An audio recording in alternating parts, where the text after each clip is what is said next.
রাজ্য জুড়ে আপাতত ভারী বৃষ্টির কোনো পূর্বাভাস নেই। তবে এই সপ্তাহের শেষের মধ্যে কখনো উত্তরবঙ্গ আবার কখনো দক্ষিণবঙ্গে হালকা থেকে মাঝারি বৃষ্টিপাত হতে পারে। এক নজরে দেখে নেওয়া যাক আগামী 5 দিনের আবহাওয়ার পূর্বাভাস।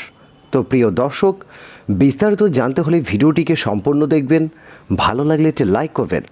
আর এই ধরনের লেটেস্ট স্ট্যান্ডিং আপডেট ভিডিওগুলি সবার প্রথম পাওয়ার জন্য আমাদের চ্যানেলটিকে সাবস্ক্রাইব করে পাশের বেল আইকনটিকে প্রেস করে অল নোটিফিকেশনটিকে ক্লিক করে আমাদের সঙ্গে থাকবেন। তো চলুন এক নজরে দেখে নেওয়া যাক।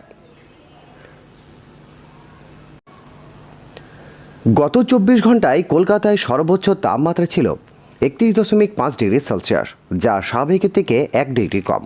আর এদিনের সর্বনিম্ন তাপমাত্রা 27.6 ডিগ্রি সেলসিয়াস, যা স্বাভাবিকের থেকে 1 ডিগ্রি বেশি। এদিন সকাল 8:30টার মধ্যে গত 24 ঘন্টায় কলকাতায় বৃষ্টি হয়েছে 0.7 মিলিমিটার।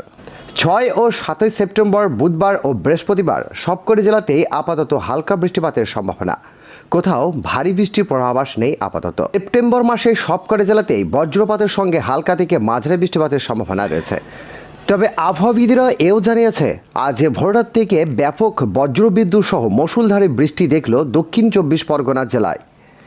ভারী বৃষ্টি ঝেড়ে একাধিক নিচু এলাকায় জল জমে গিয়েছে। এখনও চলছে সেখানে ঝিরঝিরে বৃষ্টি। বেশ কিছু চাষের জমি যেগুলোতে ধান রোপণ করা হয়েছে সেগুলো জলে ডুবে গিয়েছে বলে জানা গেছে।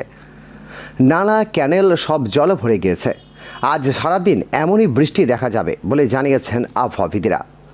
আবহাওয়া দপ্তর পূর্বাভাস অনুযায়ী নিম্নচাপের জেরে এই প্রবল বৃষ্টি হবে বলে জানানো গিয়েছে। এদিন জেলায় সর্বনিম্ন এবং সর্বোচ্চ তাপমাত্রা হলো যথাক্রমে 27 থেকে 31 ডিগ্রি সেলসিয়াস। তো প্রিয় দর্শক, আজকে এই ছিল পাওয়ার লেটেস্ট আপডেট। ভিডিওটি ভালো লাগলে লাইক করবেন এবং আমাদের চ্যানেলে প্রথম হয়ে থাকলে চ্যানেলটিকে সাবস্ক্রাইব করে পাশের বেল আইকনটিকে প্রেস করে অল নোটিফিকেশনটিকে ক্লিক করে আমাদের সঙ্গে থাকবেন।